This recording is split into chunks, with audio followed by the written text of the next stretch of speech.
Hello dear student मैं सिद्धार्थ प्रभाकर। जैसे कि आप लोगों को पता है कि मैंने जो होता है कि बीएससी फर्स्ट सेमेस्टर का कुछ जो है कि आपको आंसर की दिया स्टूडेंट।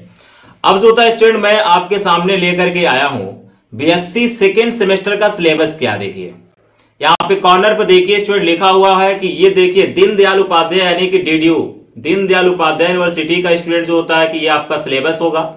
ठीक है, बीएससी का बीएससी बायोलॉजी का देखिए क्या होता है सेकेंड सेमेस्टर का ये सिलेबस होगा, इसमें पेपर 1 आपका। इसमें देखिए सबसे इंपॉर्टेंट और अच्छी बात यह है कि आपको पता है कि सेमेस्टर सिस्टम है। सेमेस्टर सिस्टम में क्या होता है, बहुत ज्यादा आपको समय नहीं मिलता है। एग्जाम की अगर हम बात करते हैं तो मान के चलिए स्टूडेंट जो होता है कि आपका एग्जाम या तो अप्रैल में, ठीक है, या तो अप्रैल में या तो जो होता है कि मई में एग्जाम आपका होगा सेकेंड सेमेस्टर का। ठीक है, अप्रैल और मई में होगा और आपको सिलेबस होता है कि काफी ज्यादा होगा और आपको पढ़ना भी होगा, तो आपके पास बहुत ज्यादा समय नहीं होगा। ठीक है, अगर आपका जो होता है फर्स्ट सेमेस्टर का प्रैक्टिकल हो गया, अगर आपका फर्स्ट सेमेस्टर का जो होता है कि एग्जाम सब पूरी तरह से ओवर हो गया, तो तुरंत जो होता है स्टूडेंट बिना समय लॉस किए ही आप तैयारी में लग जाइए। मैं इस बार कोशिश करूंगा कि जो है कि आपको पूरा जूलॉजी बॉटनी पोर्शन जो होता है बीएससी का पढ़ाऊंगा। ठीक है, सेमेस्टर वाइज सब। ठीक, तो अब देखिए क्या स्टूडेंट कि यहां पे जो होता है कि सेकेंड सेमेस्टर का पेपर 1 होगा। ये बॉटनी का सिलेबस में लेकर के आया हूं स्टूडेंट। किसका ये बॉटनी का सिलेबस है। तो अगर मैं कोड की बात करते हैं तो यहां पे देखिए जो होता है कि बॉट 103 होगा।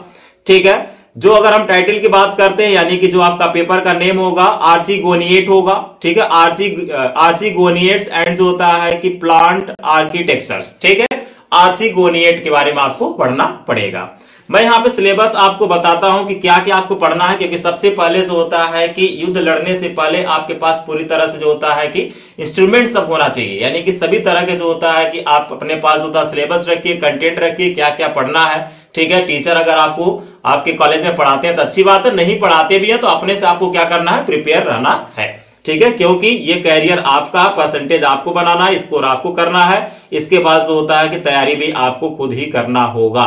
ठीक है, क्योंकि अब जो होता है कि आप 11th 12th में नहीं है, अब आपको सेल्फ स्टडी बहुत ज्यादा करना पड़ता है। सबसे पहले देखिए क्या है कि यहाँ पे मैं बात करता हूं आपको क्या क्या पढ़ना। देखिए इंट्रोडक्शन टू आर्चिगोनिएट्स एंड ब्रायोफाइट्स आपको पढ़ना पड़ेगा। ठीक है, यानी कि इंट्रोडक्शन जो होता है आर्चिगोनिएट का, ठीक है, उसके बाद होता है ब्रायोफाइट्स के बारे में आपको पढ़ना है। देखिए लिखा हुआ यूनिक फीचर्स ऑफ आर्चिगोनिएट्स पढ़ना होगा, ब्रायोफाइट्स हो गया, जनरल कैरेक्टरिस्टिक्स। देखिए क्या सिलेबस क्या क्या पढ़ना ये आपको पता होना चाहिए, बहुत ही इंपॉर्टेंट बात है। ठीक है, ध्यान से सुनिएगा। ठीक है, जनरल कैरेक्टरिस्टिक पढ़ना, एडाप्टेशन जो होता है पढ़ना टू लैंड हैबिटेट्स पे, रेंज ऑफ थैलस ऑर्गेनाइजेशन पढ़ना है, क्लासिफिकेशन कहां तक पढ़ना, देखिए क्लासिफिकेशन अप टू फैमिली तक ही पढ़ना है क्लासिफिकेशन।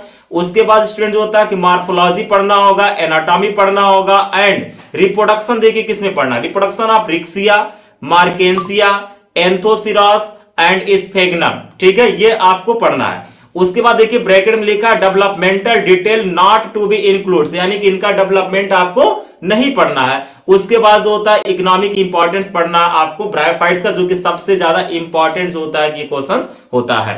ठीक है स्टूडेंट, उसके बाद देखिए जो होता है सेकेंड यूनिट में आपको क्या पढ़ना होगा। सेकेंड यूनिट जो है आपका, इसमें आपको टेडोफाइट्स पढ़ना है, टेडोफाइट्स का जनरल कैरेक्टर पढ़ना है आपको, अर्ली लैंड प्लांट्स पढ़ना है जिसमें राइनिया आपका आता है, क्लासिफिकेशन यहां भी आपको फैमिली तक ही पढ़ना होगा। एग्जांपल देखिए इसमें किसका किसका, हेट्रोस्पोरी जानना होगा, सीड हैबिट पढ़ना होगा, स्टीलर इवोल्यूशन देखना होगा, कैसे स्टील का डेवलपमेंट हुआ है।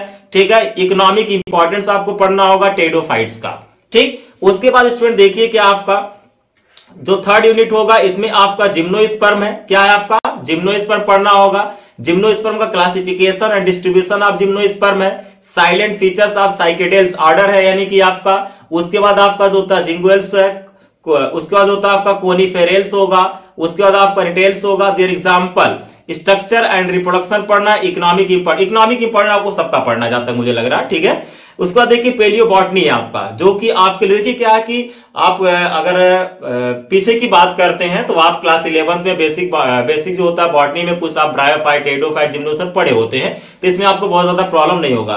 पेलियोबॉटनी आपके लिए थोड़ा नया होगा। ठीक है, इसमें जनरल अकाउंट्स आप जो होता है पढ़ना आपको, साइकोडेफोलिकल्स का, उसके बाद जो होता है कि आपका ब्रेटियल्स का पढ़ना है, उसके बाद आपका कार्डियल्स पढ़ना है, उसके बाद आपका जूलॉजिकल टाइम स्केल पढ़ना होगा, brief accounts of process of fossilisation पढ़ना होगा, टाइप्स ऑफ फॉसिल्स पढ़ना है, स्टडी कैसे किया जाता है उसका फॉसिल का पूरा टेक्निक आपको पढ़ना है, और कंट्रीब्यूशन अब जो होता है कि बीरबल साहनी का क्या इसमें रोल है पेलियोबॉटनी में, ये जो होता है आपको पढ़ना है, क्योंकि जो होता है कि ये आपका बीरबल साहनी जो होता है कि आपका इंडियन जो होता है पेलियोबॉटनिस्ट है। ठीक है स्टूडेंट, अब मैं आपको बताता हूं कि देखिए क्या, अगर मैं जो होता है पढ़ाना स्टार्ट कर दिया सिलेबस पूरा लेकर के, ठीक है, तो मान के चलिए जो होता है कि आपका जनवरी खत्म हो रहा, फरवरी मार्च अप्रैल यानी कि 15 अप्रैल तक मैं आपका पूरा सिलेबस खत्म कर दूंगा। ठीक है, और एग्जाम जब भी कराएंगे गोरखपुर यूनिवर्सिटी जो होता है 15 अप्रैल के बाद ही कराएगा, उससे पहले वो करा ही नहीं सकता है। ठीक है, क्योंकि उसके पास होता है, उसके पास चांसेस ही नहीं है, क्योंकि बीएड के भी एग्जाम होंगे, बहुत सी चीजें हैं। ठीक है स्टूडेंट, अब आपको क्या करना है, आपका बहुत ज्यादा मुझे प्यार चाहिए, यानी कि जो होता है चैनल को आप सब्सक्राइब करेंगे, शेयर करेंगे, ठीक है, अपने फ्रेंड सर्किल में, मेरे मनोबल को थोड़ा बढ़ाएंगे, मैं जो होता है पूरी तरह से डिटेल इस पे पढ़ा दूंगा। ठीक है, उसके बाद देखिए यूनिट जो आपका 5 होगा एंजियोस्पर्म है। ठीक है, मॉर्फोलॉजी आपको पढ़ना है एंजियोस्पर्म का। मॉर्फोलॉजी में क्या क्या है, स्टेम के बारे में पढ़ना होगा, रूट होगा, लीफ होगा, उसके बाद फ्लावर्स इन्फ्लोरेसेंस पढ़ना होगा। ठीक है, मॉर्फोलॉजी की जो बात करते हैं हम लोग, मॉर्फोलॉजी एंड जो होता है मॉडिफिकेशन ऑफ रूट। ठीक है, यानी कि मॉर्फोलॉजी पढ़ना होगा, ठीक है, पूरा एंजियोस्पर्म का। उसके बाद मॉडिफिकेशन रूट का पढ़ना है, जो कि आप पहले से पढ़े होंगे 11th में थोड़ा बहुत। स्टेम के बारे में पढ़ना होगा, लीफ एंड बर्ड्स के बारे में पढ़ना होगा, टाइप्स ऑफ इन्फ्लोरेसेंस पढ़ना होगा, ये भी आप पढ़े हैं। ठीक है, एंजियोस्पर्म में डिटेल आप कुछ ना कुछ पढ़े हुए पहले से, आपको बहुत ज्यादा परेशान जरूरत नहीं रहेगा। अगर आपका बेसिक सब कुछ क्लियर होगा तो आपको बहुत अच्छे समझ में आएगा। फ्लावर का पार्ट्स पढ़ना, फ्रूट्स पढ़ना, टाइप्स ऑफ प्लेसेंटेशन पढ़ना होगा, definition and types of seed पढ़ना है। ठीक है स्टूडेंट, तो ये सब जो होता है कि आपको पढ़ना पड़ेगा यूनिट 5 में। उसके बाद हम बात करते हैं यूनिट सेकेंड की। यूनिट जो सेकेंड होगा आपका, देखिए क्या है कि प्लांट एनाटॉमी पढ़ना होगा। प्लांट एनाटॉमी में आपका जो होता है मेरिस्टेमेटिक एंड जो होता है परमानेंट टिश्यू पढ़ना होगा, ऑर्गन्स पढ़ना है। ठीक है, देखिए क्या क्या इसमें रूट, स्टेम एंड लीफ का पूरा एनाटॉमी आपको पढ़ना पड़ेगा। ठीक है, एपिकल मेरिस्टेम के बारे में जानना है, थ्योरी जो होता है ऑन एपिकल ऑर्गेनाइजेशन जो थ्योरी दिया गया है उसके बारे में जानना है, एपिकल सेल थ्योरी क्या होता है, हिस्टोजन जो होता है थ्योरी क्या होता है, ट्यूनिका कार्पस थ्योरी क्या होता है, तीनों थ्योरी आपको पढ़ना होगा, जो कि काफी ज्यादा इंपॉर्टेंट है, एग्जाम में आना ही आना है। सेकेंडरी ग्रोथ आपको पढ़ना होगा, रूट एंड स्टेम में सेकेंडरी ग्रोथ क्या होता है ये पढ़ना है। कैम्बियम स्ट्रक्चर एंड फंक्शन देखना आपको, एनुलर रिंग आपको देखना है, जैसे साइकस में क्या होता है कि एनुअल रिंग बनता है, उसी तरह से होता है कि आपका एनुलर रिंग देखना होगा। उसके बाद जो होता है कि आपका एनोलॉज सेकेंडरी ग्रोथ पढ़ना होगा, बिगोनिया जो होता है आपको पढ़ना है, बहरेविया आपका पढ़ना है, ड्रेसिना है आपका, निकेंथस है। ठीक है, ये प्लांट है सब। ठीक है, इनका जो होता है पूरा डिटेल आपको एनाटॉमी पढ़ना होगा। उसके बाद जो होता है यूनिट आपका जो होता है कि 7th है, इसमें देखिए रिप्रोडक्टिव बॉटनी पढ़ना है। ठीक है, यानी कि इसमें पूरा जो होता है एम्ब्रियोलॉजी आपको पढ़ना है, प्लांट का structure of micro sporangium. Student मैं आपको बता दूं, आपके स्कूल में यानी कि आपके कॉलेज में कोई कितना भी पढ़ाएगा ये सिलेबस खत्म नहीं कर पाएगा।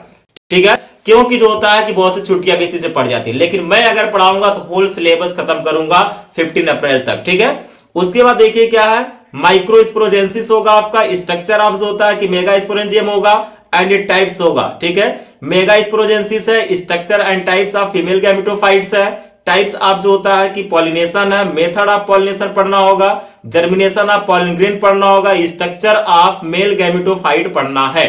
ठीक है, उसका फर्टिलाइजेशन पढ़ना है, स्ट्रक्चर ऑफ डाइकाट मोनोकाट का एम्ब्रियो का पढ़ना है, एंडोस्पर्म पढ़ना है, डबल फर्टिलाइजेशन पढ़ना है, अपोमिक्सिस पढ़ना है, पॉलीएम्ब्रियोनी पढ़ना, जो कि आप पहले से सब जानते हैं, बस क्या है थोड़ा सा इसी को ब्रॉड कर दिया होगा, थोड़ा सा इसको आपको डिस्क्राइब में पढ़ना है। ठीक है, डिटेल पढ़ना है नहीं। ठीक, उसके बाद हम आते हैं, देखिए क्या आपका प्लेनोलॉजी पढ़ना है, यानी कि पॉलिन का जो होता है पूरा स्ट्रक्चर पढ़ना होगा, पॉलिन का मॉर्फोलॉजी पढ़ना है, पॉलिन ग्रेन का, पॉलिन एलर्जी क्या क्या होती है ये आपको पढ़ना है, एप्लाइड जो होता है कि प्लेनोलॉजी पढ़ना है, बेसिक कॉन्सेप्ट पढ़ना होगा। ठीक है, उसके बाद जो होता है कि आपका पेलियोप्लेनोलॉजी पढ़ना है। उसके बाद देखिए आपका जो होता है कि आपका एरोप्लेनोलॉजी होता है, यानी कि एयर में जो पॉलिन ग्रेन्स पाए जाते हैं। फॉरेंसिक जो होता है प्लेनोलॉजी पढ़ना होगा, रोल इन टैक्सोनॉमिक एविडेंस क्या है ये आपको पढ़ना है। तो ये तो रहा स्टूडेंट जो होता है कि बीएससी सेकेंड सेमेस्टर का जो होता है बॉटनी का फर्स्ट पेपर। ठीक है, आपका एक ही पेपर होगा। ठीक है, यानी कि आपका जो होता है बीएससी सेकेंड सेमेस्टर में एक पेपर होगा। ठीक है, जो मेजर में है, उसके बाद जो होता है आपका क्या प्रैक्टिकल है, उसके बाद क्या आपका प्रैक्टिकल है। तो मैं आपको फिर यहां पे बता दे रहा हूं, देखिए जो ये आप देख रहे हैं, ठीक है, ये आपका 103 ये जो होता है कि आपका पेपर होगा। ठीक, उसके बाद जो होता है कि आपका 104 होगा। ठीक है, 104 ये देखिए स्टूडेंट क्या है, ये जो आप देख रहे हैं ये आपका प्रैक्टिकल से रिलेटेड है।